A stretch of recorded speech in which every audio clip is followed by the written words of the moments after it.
Welcome, everyone. I'm so glad you're joining us for this special edition webinar. Mark Anthony Lord had done a series of webinars on our site. He was a regular host of a webinar series and always talking about spiritual. In fact, I still have, you will laugh at this. I forgot about this, but I still have a Post-it note. This is from one of yours. Love that I am.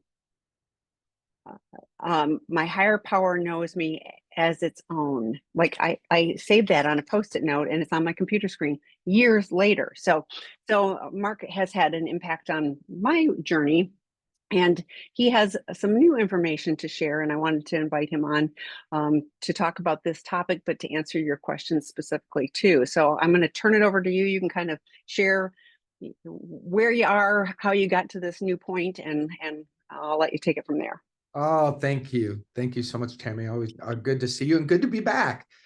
Good to be back in the family. Mm-hmm. Thing. Yeah, I'm happy to be here. I am, just to give a little story for those who are new.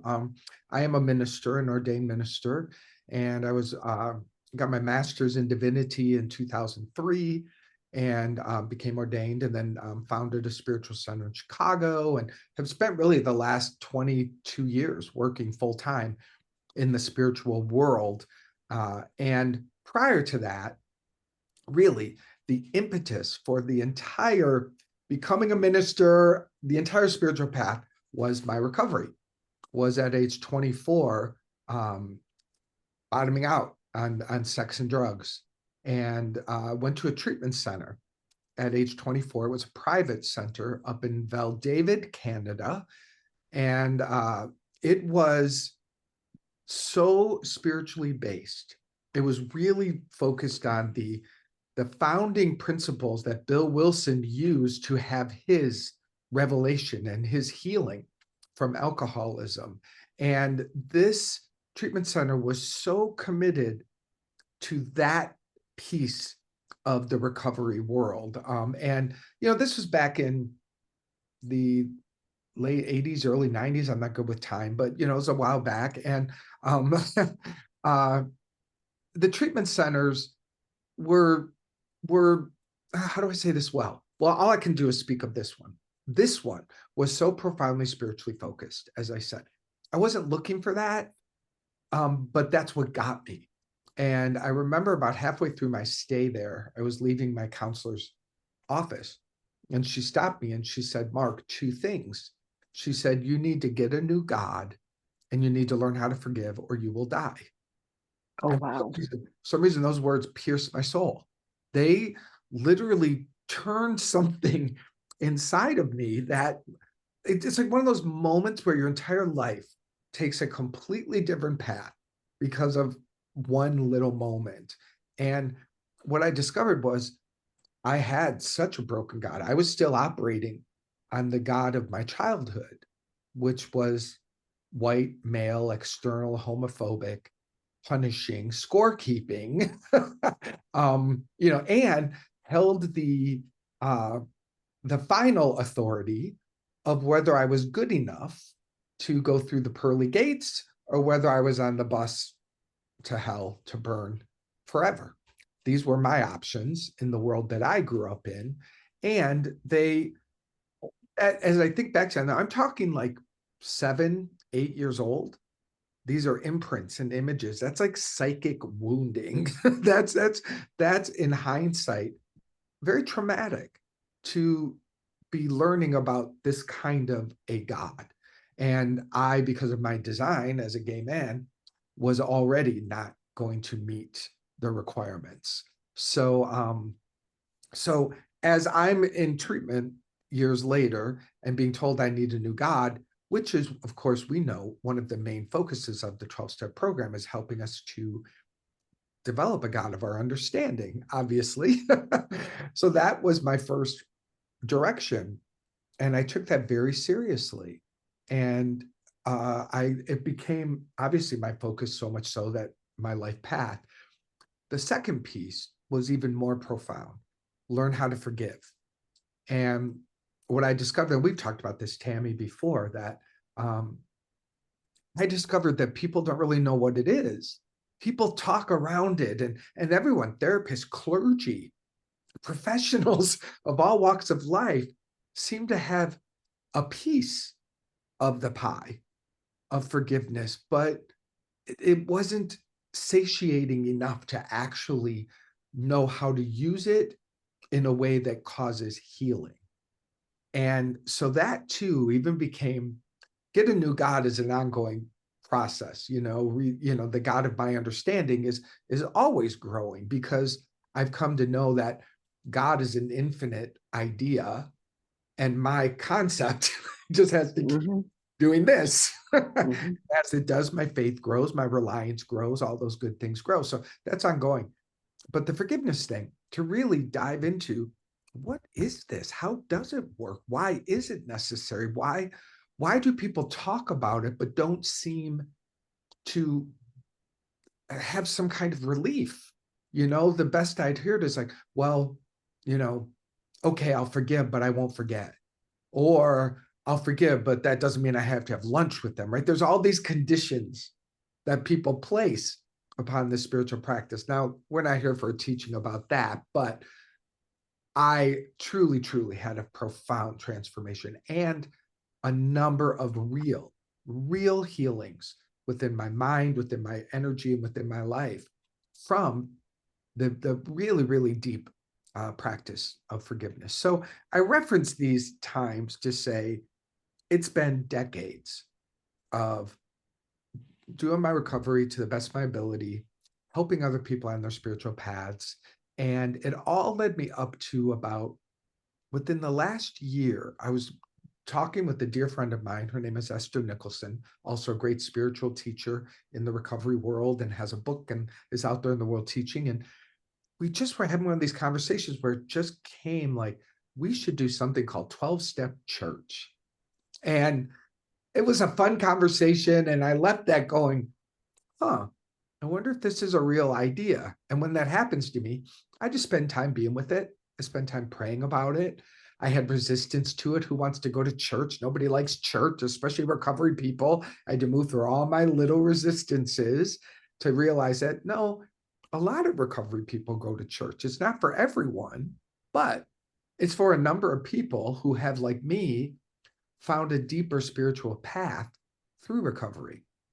So we decided to do it, to go for it, to create a place where people in recovery all over the world could be in the same room together, experiencing a new idea of spiritual gathering. What does it really mean to worship? What does it really mean to be in a church? And how do we redefine that word and not, I don't know about you, Tammy, but what happened to me was, well, those people who are fundamental and don't like me, and they took the word church. So church is bad. You know what I mean? I let all the words be hijacked by fear.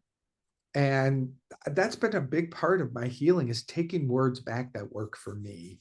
One of them is simply church, which means a place to gather and experience our collective energy of whatever God or spirit means for us. I was very, very blessed where I did my master's training and became ordained. It was in Los Angeles at a place called Agape under direction of Michael Bernard Beckwith, a wonderful minister. He had this ability. He's an African-American man, and I reference that because that culture can and tend to have a way of like worshiping where they just like stretch the energy. They make this like whooped up, that's what I mean, like, and that energy cracks you open.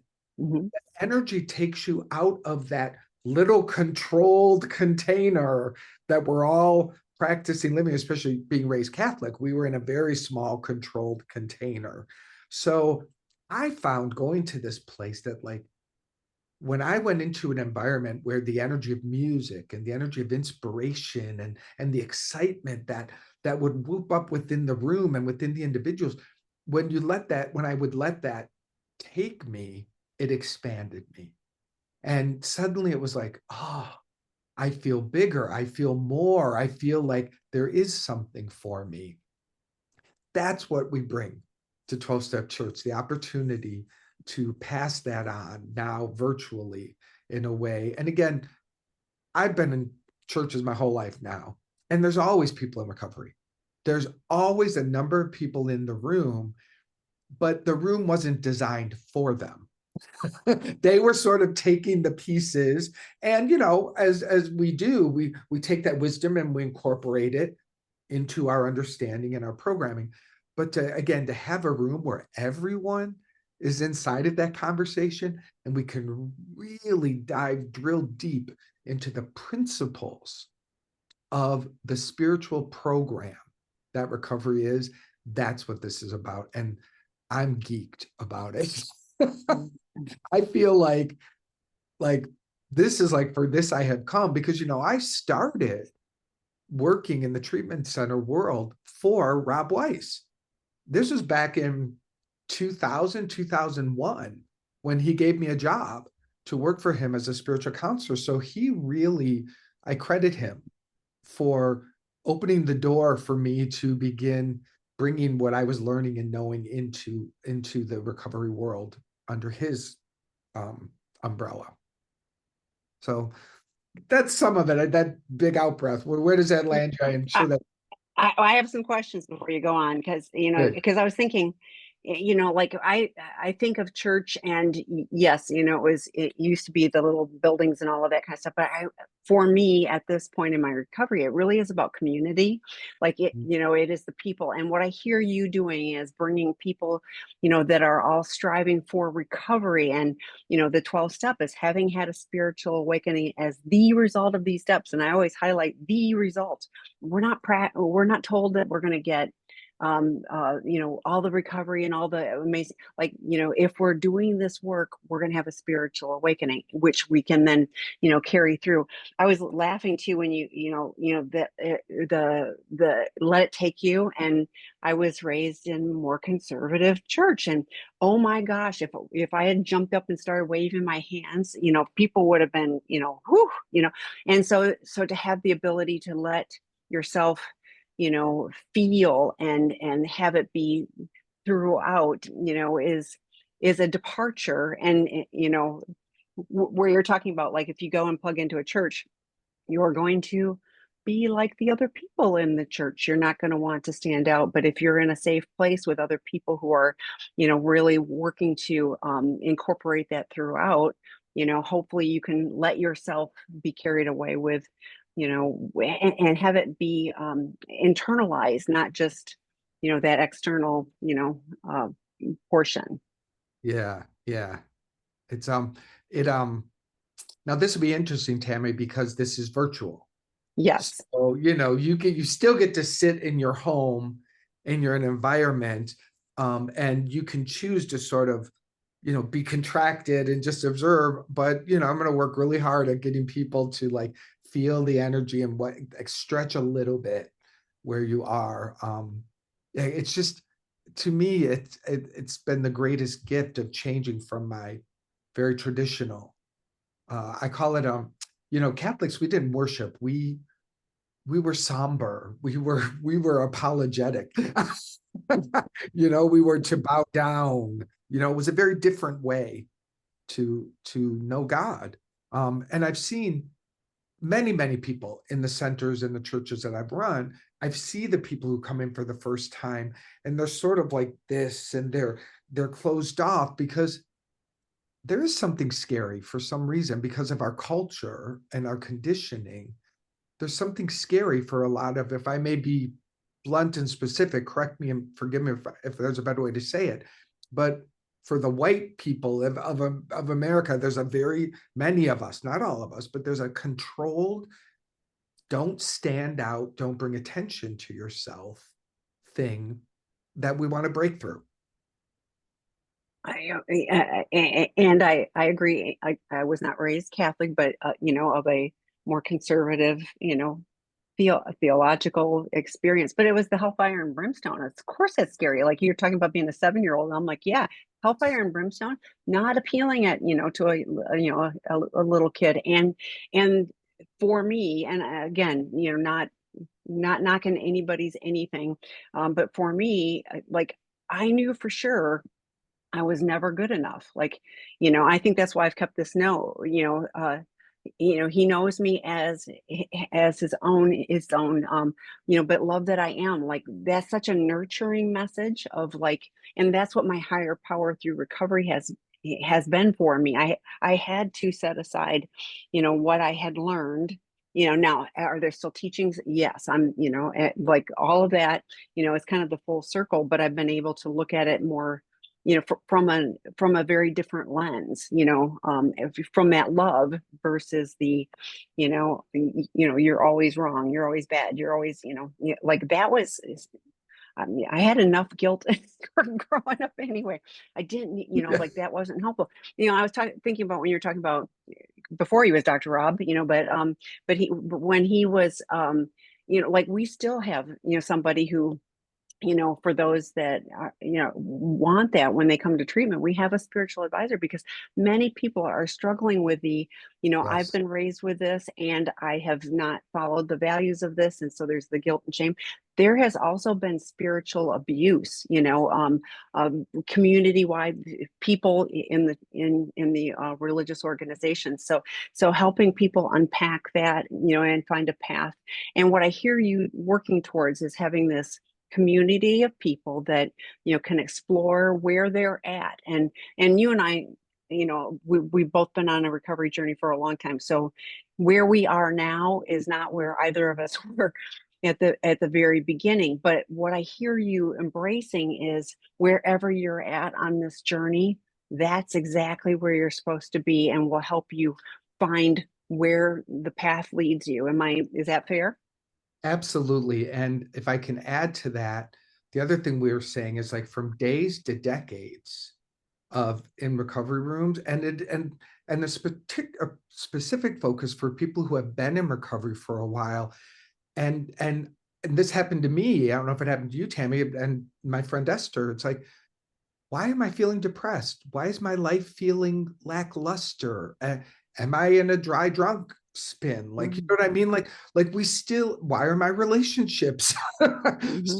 darn challenging? It's like the program promises us a spiritual awakening. And a lot of us, and I will say myself included at times, like it gets us sober, but then it's sort of halfway there. And then we sort of start taking our control back. Okay, well, I'll give you this part, be it sex or food or whatever, because this one clearly I can't control. But I'm going to keep in control over here. And to me, that's the place also that 12-step church serves. It's like we're promised a spiritual awakening.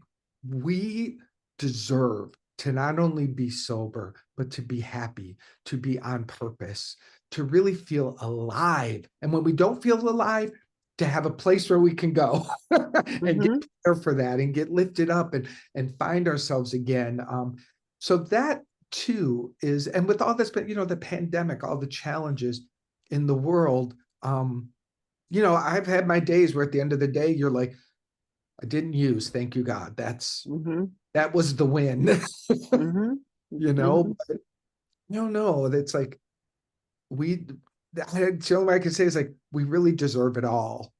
That's Joy, we joy. deserve Yeah, joy. yeah. Yes. Despite, challenging times, like for me, I perceive happiness as more situational. Like, oh, that makes me happy. But joy, I can have joy in my life, and despite what stuff is going on, as long as I am plugged into my higher power and willing to connect. And yes, I also struggled during the pandemic, with all of those things, and feeling like everything was external control, Yeah. and so finding a path to go, like, no, like, I don't know why all of this is happening, but right now, acceptance, we talk about this in 12 step acceptance is the answer to all my problems.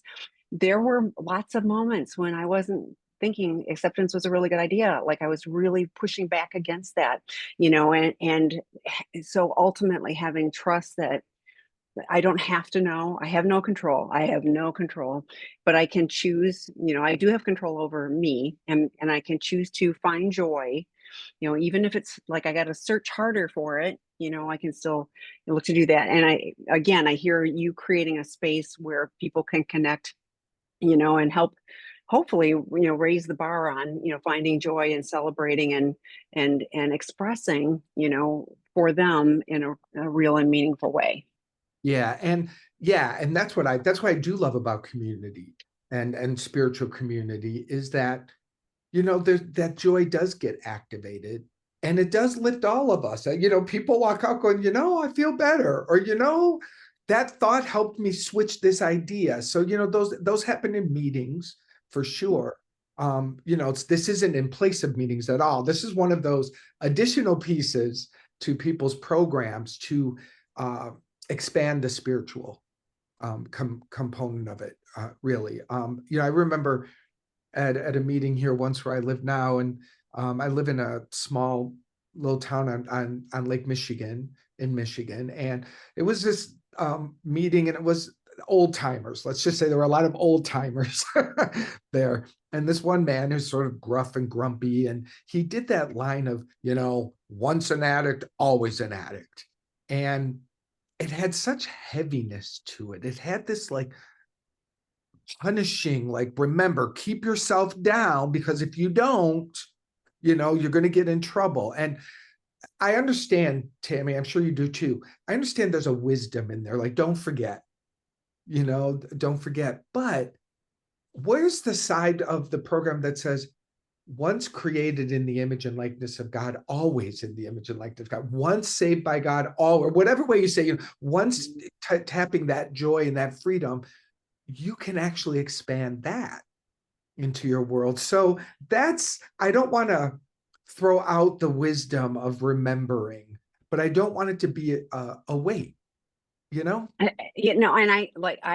I liken it this way. I can be an addict in active addiction, or an addict in active recovery. And that's my focus, is like I'm going to be one or the other, and I'm really going to work hard on leaning into the active recovery, because if I am, then I'm more on the beam, and then I have the joy, and then I have the connection, and then despite negative situations in life, I am, like, not everything ruffles me, and so the more I'm taking care of myself. And, I start my day, with meditations, because that's good for me to do, to have that discipline and practice, but it also sets my day up, and there have been lots of things that I have chosen. If I'm getting dysregulated, guess what? I'm turning the news off, because the news is like all of this stuff. And we go, oh no, oh no, I got no control over those things. So, I may need to take another break, and so it's the intention. And again, you're creating a space to be intentional. So I'd like to hear logistics about, how do people that want to access this, how do they participate? Where is it? When is it? How do Thank we you. join? Yeah, so the website is 12stepchurch.com. Spell out the word 12, 12stepchurch.com. And starting February 12th, 2025, in case you're listening to this after the fact, we meet Wednesday nights, and it's at 8 p.m. Eastern time. So it'll be 5 p.m. Pacific time. And it will be about 45 to 50 minutes of music. We're going to have guest musicians every week, prayer and meditation, an inspiring message to help lift you up. And then we offer, as we bring that to a close with some more music and some more prayer and stuff, then we offer the opportunity to go into a separate Zoom room. We're calling that like our virtual fellowship hall area. And that's where people can meet and get to know each other. And we'll do some little breakout groups and things like that, so that we watch and we experience this together, and then we can have that community immediately following it. So that's on Wednesday nights, every Wednesday, starting the 12th. But we also have it's called School, SKOOL. On the School platform, we have a free community space there. And that's where people can join and meet and share. And we'll be offering some opportunities for prayer. We'll be offering opportunities for meditation. Also, trauma healing, because you mentioned, trauma from, religious conditioning and things like that.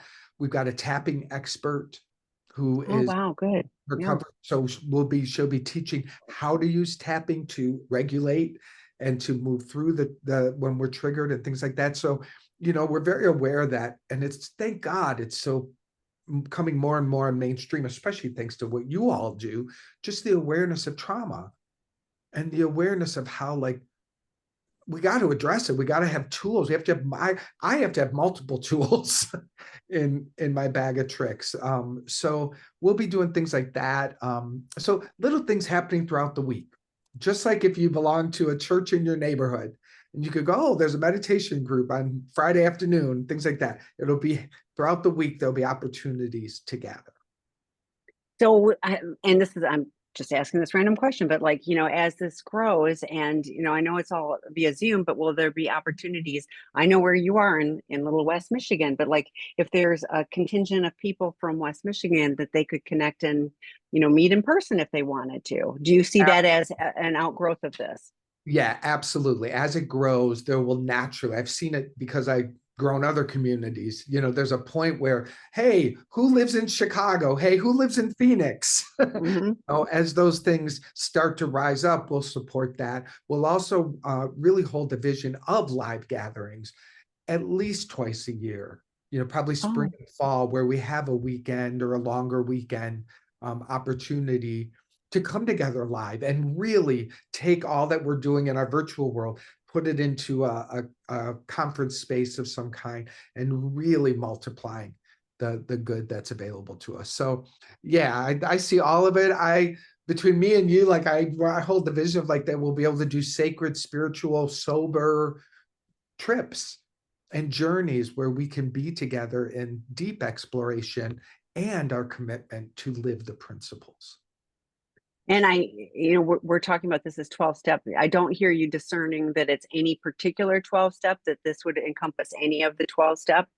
It really does. It encompasses all programs and partners. Really, it has the energy of, and we'll see how it unfolds, Tammy. We'll see what it draws onto itself. But it holds the energy of, as more and more awareness comes in our world of what is addiction. It started with just alcohol, and there were 100 other ones that were not addressed. Now, thank God, that we do understand food and gambling and sex and all of the things that are included.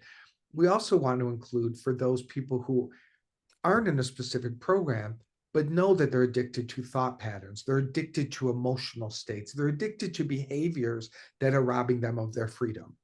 They're welcome too.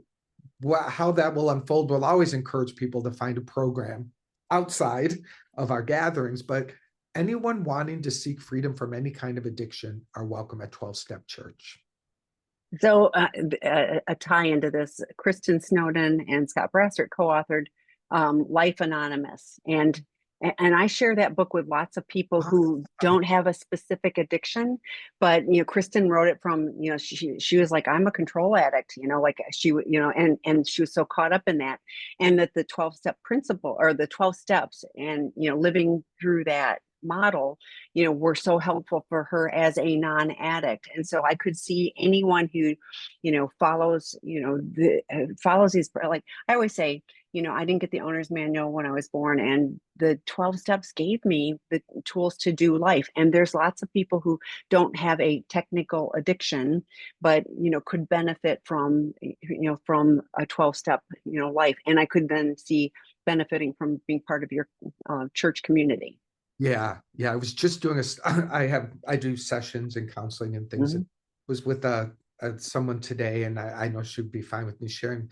But we were talking about this, and she said her brother is in AA, and she went to a meeting with him, and she walked out of that meeting going, "I wish I were an alcoholic. My God, this is amazing!" Like that's where her head Mhm. went to, Mhm. because it's like, oh, they get access these phenomenal ways of living, and here's my other thought about that is I've taught people of all walks and all paths, and I've been very, very blessed over my years.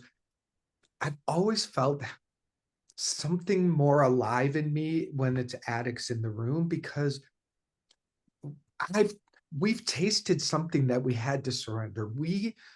There's something about us that we sort of get it, even if we still need to learn more. Like, even if we have to expand our willingness to surrender, even if that has to grow for all of us in whatever way, we still had at least a moment in life where we said, I can't.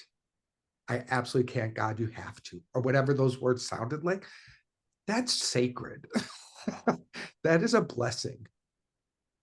Yes, unfortunately, I was completely out of it when I said those words, but somebody, my parents, reminded me afterwards on my way to treatment, and yeah, so but yes, I mean, I was So like, my even, moment of even surrender was unconscious, like, oh yeah, yeah, even unconscious, you said yes, it. complete oblivion. But yeah, life was a mess, and in that Yeah, moment, and and I say that to to other addicts too. It's like, you have this gift of desperation at this moment, there you but then go. our little addict brain starts going. So for those of us who remember that gift of desperation, this path is, this path is so good. I always say, if I could wave a magic wand and people could see how good this can be, what you're working towards. It's not that you're just giving up. It's like, no, you're gaining all of this. Yes. We have our heads down in our addiction because we're so focused on hanging on, with our claws, and but once we're willing to go, okay, I can't, first three steps, I can't, he can, I think I'll let him, whatever that looks like for you. And Yep. now I'm going to move forward in a different way. If we're willing to do that, you know, we can have joy. Yeah. Yeah. I love it. I know you do too. And you guys are so good at honoring the graciousness of the program, which says, have God or don't have God, higher power, whatever it means to you. That is really always a key component to success for program recovery, of course. And 12-step church is like the place for those who do have God or do want God, or for those that are willing to have a healing around the idea of it, an Right. expression around the idea of it. I mean, we can't be everything for everyone. We've got to say, this is what we do well, and what we do well is the spiritual path of the program, and there's room on that. We're not it has to be Jesus or you're out. It's not you've got to call it God or you're out. It's not that, but it is, you got to be willing to let that higher power really, really come alive in a fantastic way. Well, and for me, when I first got out of treatment, like, I had so abandoned the religion of my youth, like, I needed some time, and I actually, exactly, as it indicates, I found, the God of my understanding, and it was very different than the one I grew up with. And then, I have, like, that has become the most meaningful part of my recovery. Obviously, not being unconscious, and all those things, not having really bad negative life consequences is really important. And but it really was, everything has come from having had a spiritual awakening, you know Yeah. and being able to live in integrity, and a very good contributing life. I'm a contributing member of society. You know if God was all punishing and everything else, I'd be smote, as the God of my youth would have said. So, Yeah. Well, and I have that, you know, I'm grateful when I feel it really alive in me. I was acting out sexually and using drugs in the mid to late 80s, early 90s. That was the AIDS epidemic, dangerous. Yeah. gay world. And I was playing Russian roulette all the time, all the time. And so I still to this day go, a part of me goes, how am I alive? How did that, like, there's this sort of miracle of something that, Oh, like, it's not a sort of doesn't miracle. it doesn't Yeah. make sense. It Yeah. does not make sense. And that's when I can touch that and feel that, it's like, okay, I don't want to control anything. No, but you're also, like, I hear, even with this path that you're on now, you're excited about it, but you were resistant. You're like, okay, there's something there. Like, no, I don't want to do that, and so there was that tussle, of like, do I really want to do this? Is it a viable idea? Is this really what I'm supposed to be doing? Like, all of those things, because you're right. You've been helping a lot of people in lots of different ways, and you could have continued completely in that and not turn to this, which is, anytime we take on a new project, there's a lot of work to be done, to to get things, launched and things, and to have the willingness to try. Yeah. We have no knowing of the outcome, but you're willing. You're putting yourself out there. You're putting this out there as an opportunity, and I hope lots of people engage and find part of their path on this journey with you. Yeah, thank you. Well, and I also bow to you and Dr. Rob because you did that too. I remember talking to him before I met you about this idea. Mm-hmm. And what I also know, and I'm glad to be with you on this, is it also turns out to be something, the original idea is meant to birth it, but what it becomes can be very different, right? What seeking integrity is nothing like we planned. We never planned to have a residential treatment program. We were going to have it doesn't really matter what we have, like some online stuff. The online content, we had an idea, a little germ of an idea for, but what this has become, we have people that engage with these resources around the world. Like, the podcast series has had, like 1.5 million downloads on it, I mean, and that's just one of the podcasts. I mean, all of these materials are reaching people that need Oh, help, that want help, that want to be on a different path. And yeah, to be a little part of that is, fantastic. But if we, the so-called business model that we wrote up, which we didn't, but the ideas that we were going for, no, that was none of this was how it was going to be. yeah. But it got the So, ball rolling. oh yeah. But You know? like the treatment program, like we were going to partner with somebody else, and then we realized that wasn't going to be a good partnership. So within 10 days, we opened the treatment center on our own. Like nobody in their sane minds does that. And we did, and we've been open. And oh wait, and then had the pandemic, and we stayed open. Like all of these things, you just kind of go, Yeah, yeah. I just high respect for it. And I've done it too in my own ways, and I'm starting a new one. So yes, it's good to remember that. Like, yeah. plan and then let God take the lead. Yes, and I think looking for the discernment of like okay, like here we are kind of at a crossroads, which way do we go? And but also I honor your willingness, to to do this, because you don't have to. And so I'm anxious to see how this unfolds, and whose lives will be touched in a real and meaningful way with it. Thank you. Questions from those of you joining? I put the links to the information and some of that Mark has talked about, but please, if you've got questions or comments about any of this, you can put them in the Q&A. But I hope you will also check it out on the 12th of February. You can be one of the inaugural people, Exactly. joining. How cool would Exactly. that be? So Yeah, and again, it is we ask for a love donation every time we gather, but it is free. People come on their own and they give what they can, or they just come and they enjoy and receive if that's where they are in life. So I want to say that because we do say free, and of course we're a church, so we ask yeah, what you yeah. can get. But it's like 12 step. You can go and never put anything in the basket, or you can. So, it's, yeah, I think it's always, and you do what is right for you. So that, yeah, but I love that you're making this available. So, and I, again, will be anxious to see what comes of this. You'll have to come back and, share, after a period of time of like, this is where we're at now. Now we're launching a next phase of it, because I bet you will. So, Well, and yeah, well, we'll remain connected. And I also, you introduced me to Jason from your organization, who mhm. is just, we had such a wonderful connection and hearing his story. And I definitely want to bring him on board to share. And because what a blessing he is on your team. Right. Right. He does work with the people who, again, are struggling or trying to align things. He is very good, at helping people navigate. It's a tough space.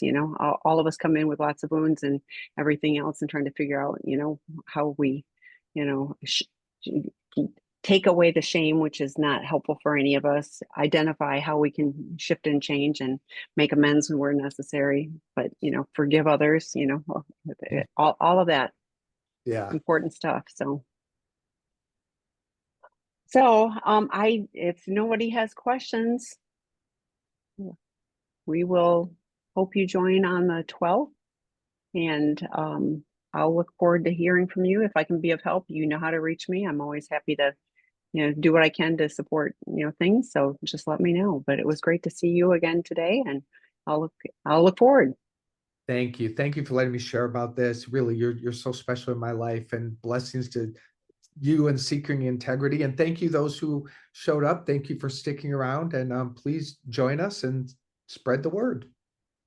Great. Thank you. Take care. Bye-bye. Bye, Tammy.